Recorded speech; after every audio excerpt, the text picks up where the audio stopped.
وَإِذَا سَأَلَكَ عِبَادِي عَنِّي فَإِنِّي قَرِيبٌ أُجِيبُ دَعْوَةَ الدَّاعِ إِذَا دَعَانِ فَلْيَسْتَجِيبُوا لِي وَلْيُؤْمِنُوا بِي لَعَلَّهُمْ يَرْشُدُونَ. نحمده ونصلي على رسوله الكريم اما بعد فاعوذ باللہ من الشیطان الرجیم بسم اللہ الرحمن الرحیم رب اشرح لي صدری ويسر لي امری واحلل عقدۃ من لسانی یفقهوا قولی. السلام علیکم ورحمۃ اللہ وبرکاتہ. ناظرین، پروگرام دعا کیجئے کے ساتھ آپ کی خدمت میں حاضر ہیں. آج ہم انشاءاللہ دنیا کی مشقتوں سے بچنے کی دعائیں سیکھیں گے. دعا اس مصیبت میں بھی فائدہ دیتی ہے جو اتر چکی ہو، اور اس کے بارے میں بھی فائدہ مند ہے جو ابھی نہ اتری ہو، کیونکہ دعا سے تقدیر بھی بدل جاتی ہے. اس لیے انسان کو دعا کرتے رہنا چاہیے، ان حالات کے بارے میں بھی جو انسان کو پریشان کر رہے ہوں، اور ان تفکرات اور ہموم اور غموم کے بارے میں بھی جو آئندہ کے بارے میں انسان کو لاحق ہوتے ہیں. کل کی پریشانیاں جو انسان کے دل کو گھیرے ہوئے ہوتی ہیں، ان کے لیے بھی انسان کو اللہ سبحانہ و تعالیٰ کے آگے آہ فریاد کرنی چاہیے، دعائیں مانگتے رہنا چاہیے. اور اللہ تعالیٰ کا وعدہ ہے کہ تم مانگو میں تمہاری دعا قبول کروں گا. اور جب بندے آپ سے میرے بارے میں پوچھیں کہ میں کہاں ہوں تو انہیں بتا دو کہ میں بہت قریب ہوں. اللہ تعالیٰ ہم سب سے بہت قریب ہے، سمیع مجیب ہے، وہ سنتا بھی ہے، جواب بھی دیتا ہے. اس لیے دعا مانگنے میں بخل سے کام نہیں لینا چاہیے.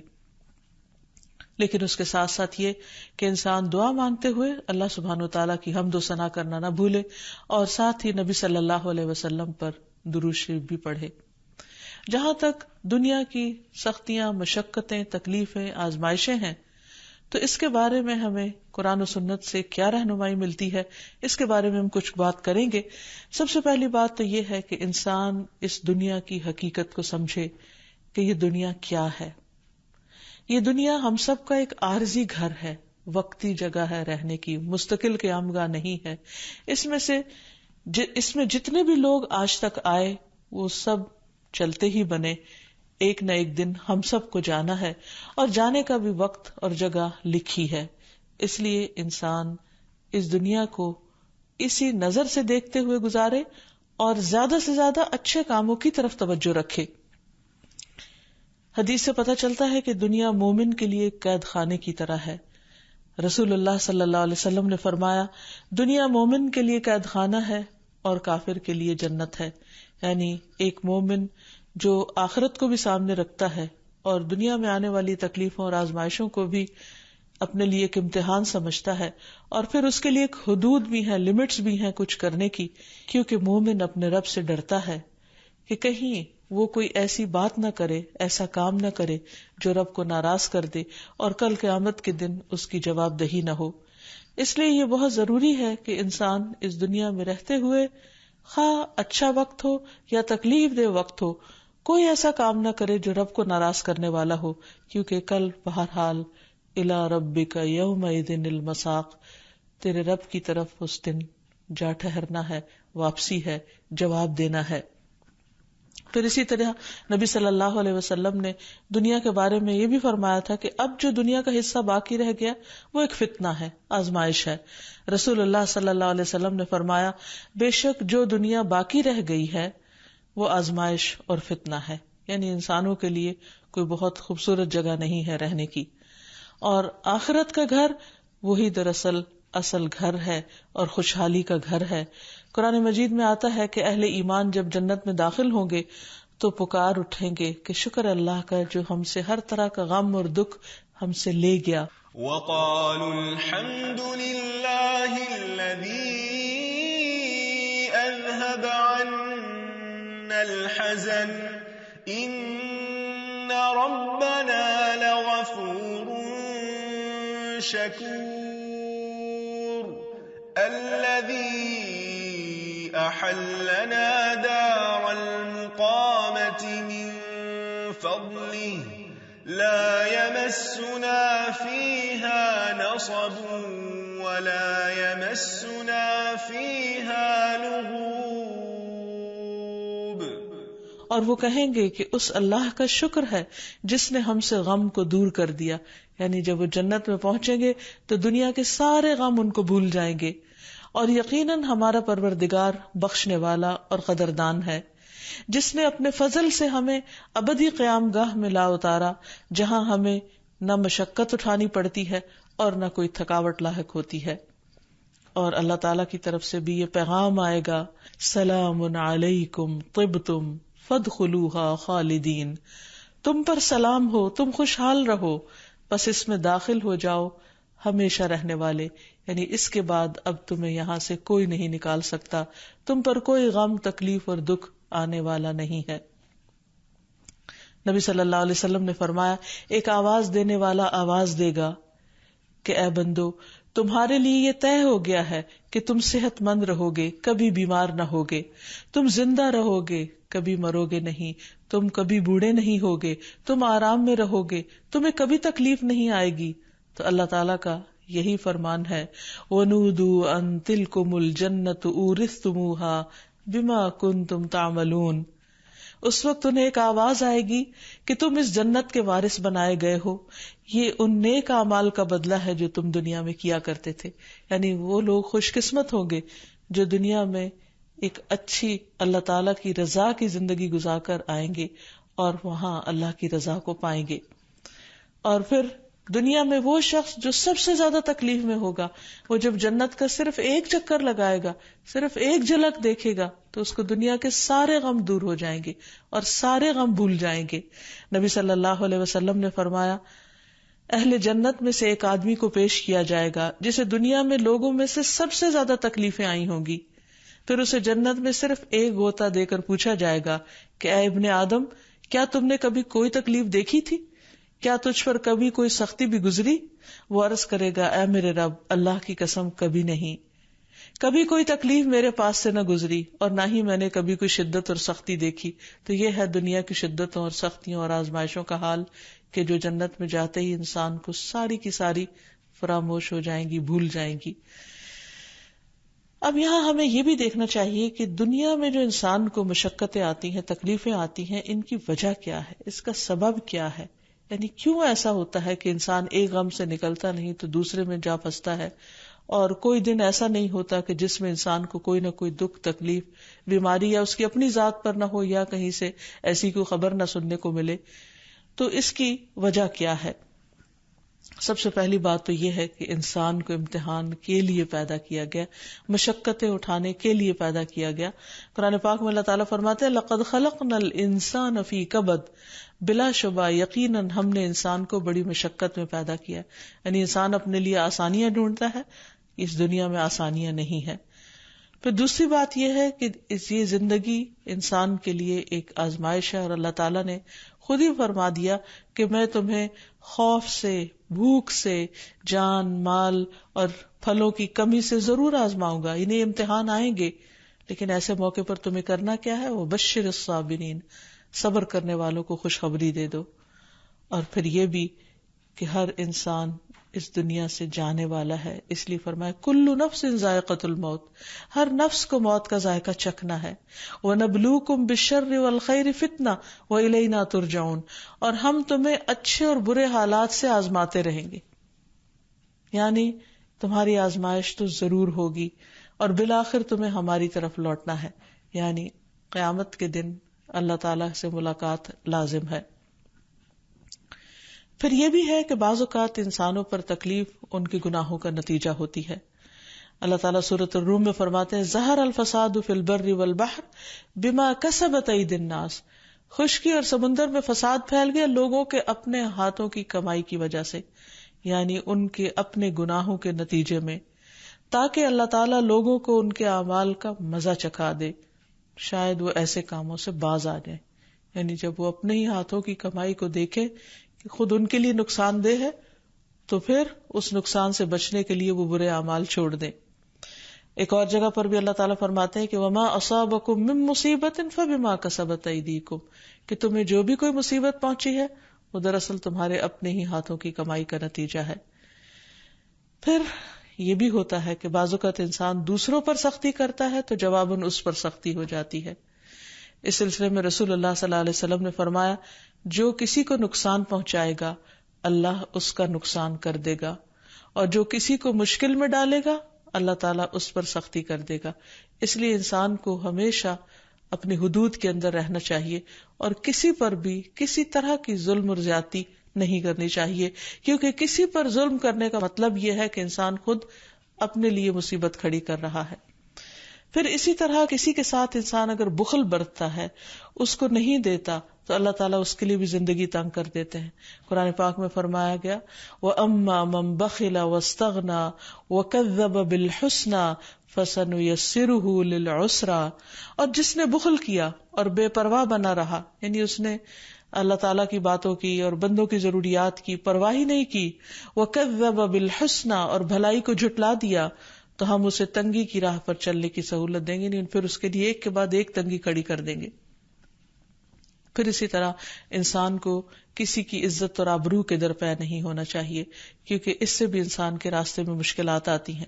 ابو برزہ الاسلمی فرماتے ہیں کہ رسول اللہ صلی اللہ علیہ وسلم نے فرمایا کہ اے ان لوگوں کی جماعت جو صرف زبان سے ایمان لائے ہو اور ان کے دلوں میں ایمان داخل نہیں ہوا، مسلمانوں کی غیبت مت کیا کرو، یعنی ان کے پیٹھ پیچھے ان کی برائیاں مت کیا کرو، اور ان کی عزت و آبرو کے درپے نہ ہو، اس لیے کہ جو کسی کی عزت کے پیچھے پڑتا ہے اللہ تعالیٰ اس کی عزت کے درپے ہو جاتے ہیں، اور اللہ تعالیٰ جس کی عزت کے درپے ہو جائیں تو اس کو اس کے گھر میں ہی رسوا کر دیتے ہیں.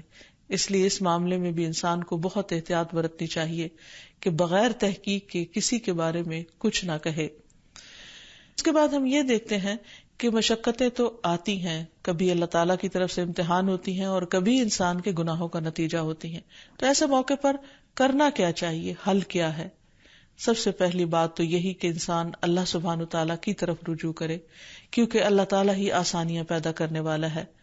کیونکہ اللہ تعالیٰ فرماتے ہیں وَنُيَسِّرُكَ لِلْيُسْرَى، اور ہم تجھے آسان راستے کے لیے سہولت دیں گے.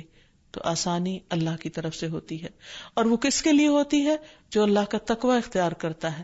وَمَن يَتَّقِ اللَّهَ يَجْعَل لَّهُ مَخْرَجًا، جو اللہ کا تقوی اختیار کرتا ہے اللہ تعالیٰ اس کے لیے ہر مشکل سے نکلنے کا راستہ بنا دیتے ہیں. ہمیشہ کوئی نہ کوئی راہ، کوئی نہ کوئی حل، کوئی نہ کوئی سولوشن نکل آتے. لیکن اس کے لیے کیا ضروری ہے، کیا شرط ہے؟ کہ انسان اللہ سے ڈرنے والا ہو.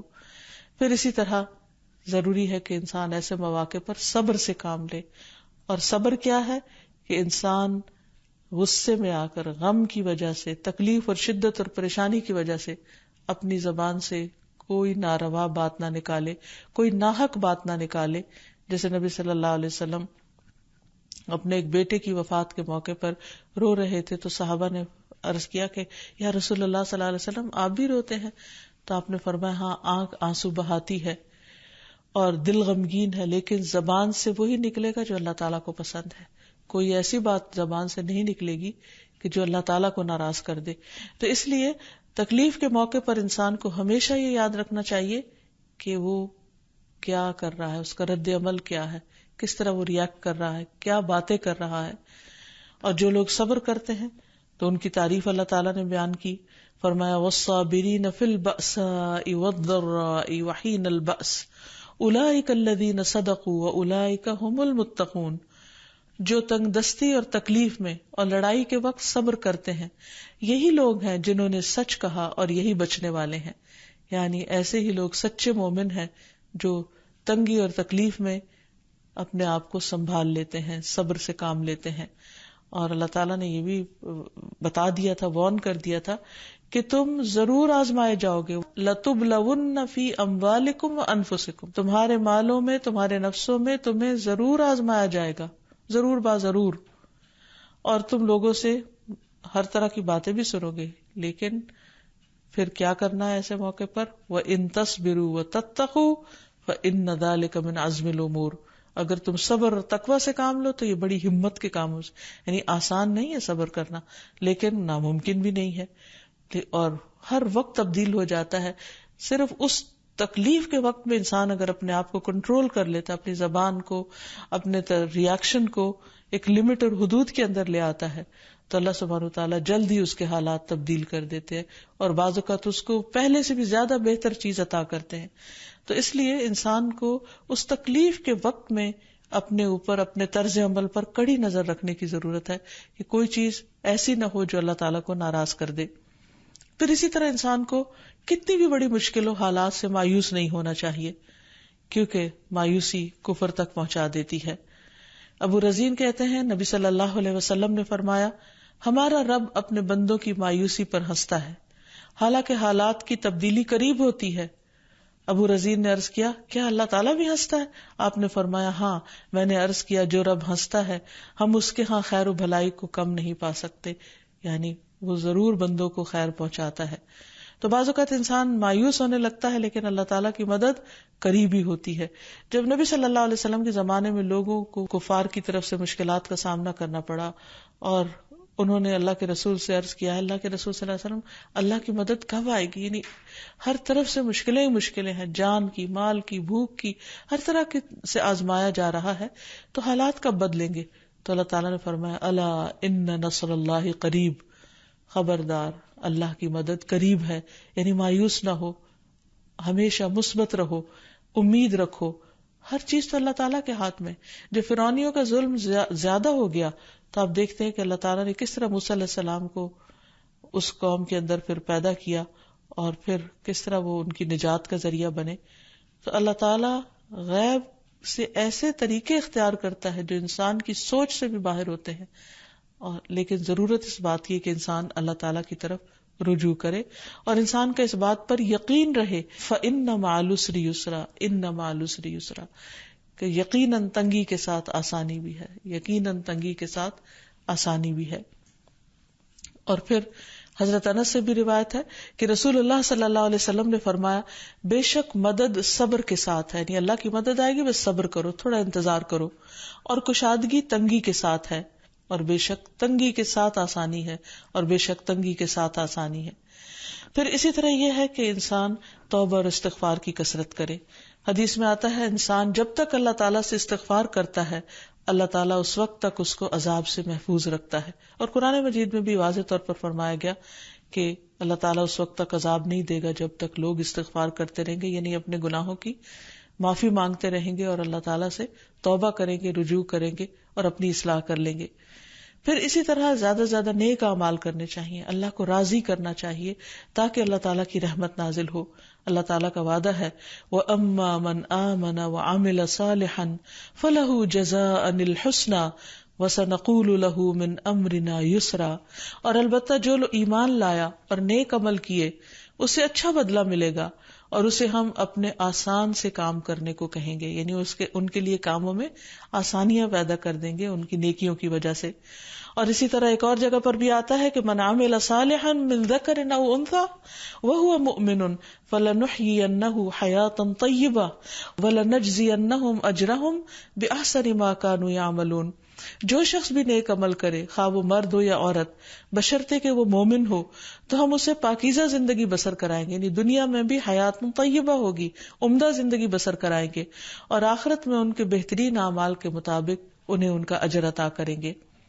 تو اللہ تعالیٰ کسی بندے پر ظلم نہیں کرتا، حتیٰ کہ ذرے برابر بھی کسی نے نیکی کی ہو تو اس کا بدلہ بھی ضرور دیتا ہے. پھر اسی طرح لوگوں پر خرچ کرنا چاہیے، کیونکہ اللہ تعالیٰ کا وعدہ ہے، فَأَمَّا مَنْ آتَى وَاتَّقَى وَصَدَّقَ بِالْحُسْنَى فَسَنُيَسِّرُهُ لِلْيُسْرَى. پھر جس نے اللہ کی راہ میں مال دیا، پرہیزگاری اختیار کی، بھلی باتوں کی تصدیق کی، تو ہم اسے آسان راستے کی سہولت دیں گے، اس کے لیے آسانیاں کر دیں گے. پھر اسی طرح اپنی اصلاح کرنا، دوسروں پر نرمی کرنا، دوسروں کی مشقتیں دور کرنا، اس کی تکلیف دور کرنا، دوسروں کے کام آنا. کیونکہ جو شخص کسی مسلمان سے دنیا کی تکلیفوں میں سے کسی تکلیف کو دور کرے گا، اللہ تعالیٰ اس کی قیامت کی تکلیفوں میں سے کوئی تکلیف دور کر دے گا. اور جس نے تنگ دست پہ آسانی کی، اللہ تعالیٰ اس پر دنیا اور آخرت میں آسانی فرمائے گا. تو اس لیے ہمیں دوسروں کے ساتھ آسانیوں کا معاملہ کرنا چاہیے. پھر اسی طرح خادموں کو آسانی دینی چاہیے. پھر انسان کو کثرت سے صدقہ و خیرات کرنا چاہیے، کیونکہ صدقہ اللہ تعالیٰ کے غصے کو بجھا دیتا ہے. پھر اسی طرح ایک حدیث میں آتا ہے کہ صدقہ گناہوں کو اس طرح مٹاتا ہے جیسے پانی آگ کو مٹا دیتا ہے. پھر انسان کو اللہ تعالیٰ کے آگے گڑ گڑانا چاہیے اور خوب خوب دعائیں کرنی چاہیے، کیونکہ کون ہے جو بے قرار کی پکار سنے جب وہ اسے پکارے اور اس کی تکلیف دور کرے، یعنی سوائے اللہ کے. اور اس کے ساتھ ساتھ یہ کہ یہ دعا جو سورۃ البقرہ کے آخر میں آتی ہے، ربنا لا تؤاخذنا ان نسینا او اخطأنا ربنا ولا تحمل علينا اصرا كما حملته على الذين من قبلنا ربنا ولا تحملنا ما لا طاقة لنا به واعف عنا واغفر لنا وارحمنا انت مولانا فانصرنا على القوم الكافرين. اے ہمارے رب ہم سے مواخذہ نہ کر اگر ہم بھول جائیں، اے ہمارے رب ہم پر کوئی بھاری بوجھ نہ ڈال جیسے تو نے ان لوگوں پہ ڈالا جو ہم سے پہلے تھے. اے ہمارے رب ہم سے وہ چیز نہ اٹھوا جس کے اٹھانے کی ہم میں طاقت نہ ہو، اور ہم سے درگزر کر اور ہمیں بخش دے اور ہم پر رحم کر، تو ہی ہمارا مددگار ہے، سو کافروں کے مقابلے میں ہماری مدد فرما. پھر اسی طرح ہر طرح کے حالات کی آسانی کے لیے دعا کرنی چاہیے. قال رب اشرح لی صدری ویسر لی امری، اس نے کہا ہے میرے رب میرے لیے میرا سینہ کھول دے اور میرا کام آسان کر دے. حدیث میں بھی آتا ہے نبی صلی اللہ علیہ وسلم مشکل وقت میں دعا پڑھتے تھے، اللہم لا سہل الا ما جعلتہ سہلا وانت تجعل الحزن اذا شئت سہلا. اے اللہ نہیں کوئی کام آسان مگر وہی جسے تو آسان کر دے، اور تو جب چاہتا ہے مشکل کو آسان کر دیتا ہے. پھر اسی طرح ایک اور دعا بھی ہے، ربنا آتنا من لدنک رحمتا وہیئ لنا من امرنا رشدا. اے ہمارے رب ہمیں اپنے پاس سے رحمت عطا کر اور ہمارے لیے ہمارے معاملے میں رہنمائی فرما دے. پھر اسی طرح کثرت کے ساتھ درود شریف پڑھنا چاہیے، کیونکہ جو شخص کثرت سے درود شریف پڑھتا ہے تو اس کی ساری فکریں دور ہو جاتی ہیں اور گناہ معاف کر دیے جاتے ہیں. پھر اسی طرح یہ دعا بھی، اللہم انی اعوذ بک من جہد البلاء ودرک الشقاء وسوء القضاء وشماتۃ الاعداء. اے اللہ میں آپ کی پناہ چاہتا ہوں سخت مشقت، بد نصیبی کے پانے، بری تقدیر اور دشمنوں کے خوش ہونے سے. پھر اسی طرح اللہم رحمتک ارجو فلا تکلنی الی نفسی طرفۃ عین واصلح لی شأنی کلہ لا الہ الا انت. اے اللہ میں تیری رحمت کا امیدوار ہوں، تو مجھے آنکھ جھپکنے تک کے لیے بھی میرے نفس کے حوالے نہ کرنا، میرے سارے معاملات درست فرما دے، تیرے سوا کوئی معبود نہیں. پھر اسی طرح عمومی طور پر بھی انسان دنیا اور آخرت کی بھلائیوں کی دعائیں مانگے، ربنا آتنا فی الدنیا حسنۃ وفی الآخرۃ حسنۃ وقنا عذاب النار. تو اللہ تعالیٰ سے دعا ہے کہ وہ ہماری ساری تکلیفیں پریشانیاں دور فرمائے اور ہمیں اپنی رحمتوں سے ڈھانپ لے اور دنیا اور آخرت میں ہمیں بھلائیاں نصیب فرمائے. وآخر دعوانا ان الحمد للہ رب العالمین.